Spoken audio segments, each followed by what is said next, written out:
Another day, another building in public. I'm doing my walk at work where I get on my treadmill and walk in the mornings while I work. That's why it's a walk at work. But we're still building in public, even on the last day of the year. And to close out the year with Grapevine Workplace, I wanted to touch on one of the things that we just rolled out today. And that is the file management system that really helps you organize everything. I'm not going to go through the file management aspect of it. I'm going to talk about where we differ compared to Google Drive, OneDrive, and name it. So a couple of things here is you can add from the system. So it could be your notes, your knowledge articles, your workspaces that you create. These two are coming early next year.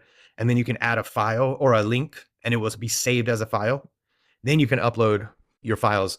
And then the other part that I'll go in more into in the new year is the ability to attach either a file or a link, or to be able to share from Grapevine, even projects too. So I can come in here and I can share that. It gets sent right here. And then if I go to the details, you can see that that's right there. I can pin it and then you'll get that pin file right there. So that's coming.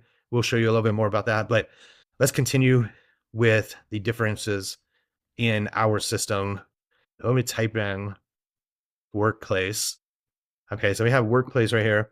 So one of the other differentiations that we have, we're going to close these out.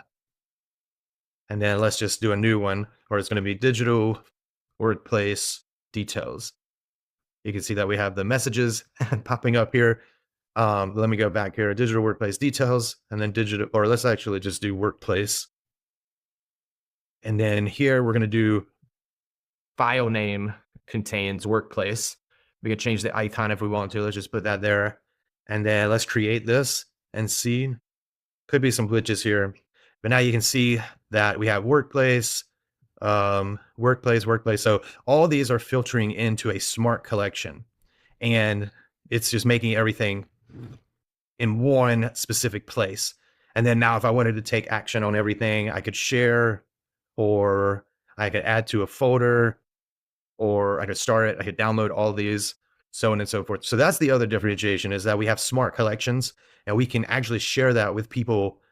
And once you share this, it gives people access automatically. So you don't have to go through one by one, giving people access, or they don't have to request access. It already does that there. Now, if you wanted to create just a folder for a normal folder, and then you can add tags to that, you can do that simply there as well.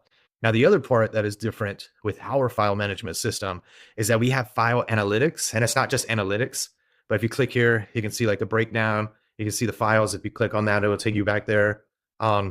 But the part that I want to focus on is the potential duplicates and then the orphan files. So if I scroll down here, I can see that there are potential duplicates here. I can either do the bulk action right here and give a tag to all these, or I can merge the two, kind of like you would merge two opportunities in Salesforce.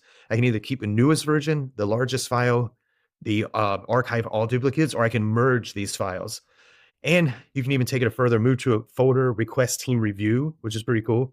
But I'm going to do the merge right here. So I'm going to apply these actions, and then you'll see that it will go away. So there it goes. I'm going to do the same thing with this smart merge. And you can see the descriptions down on what it is. And so we're also calling out related file clusters. So you can see where these are possibly showing a very similar thing. So I can take the actions there as well. And like I said, you can see what those actions are. But I want to go to the orphan files right here. This means that they don't have a tag to them. So let's just do digital workplace. We'll apply those tags, and then now they're no longer orphaned. And so this is just a super quick and easy way for admins or just people to not have to worry about the duplication or of a file or which version is the right one. And so we're thinking about things differently. And it's so important for the way that we work today to have these capabilities. But I hope that you've enjoyed us building in public. We're going to continue to do more and more of this in 2026. If you've been following along, thanks so much. And the beta doors are open. So reach out to me if you want to get in the beta program and join the community of users. We're going to put you all in a group message, whether that's WhatsApp or Slack, or maybe we'll open up Figgy Chat to some external users. Anyway, thanks so much for being a part of this journey, and we will see you next year.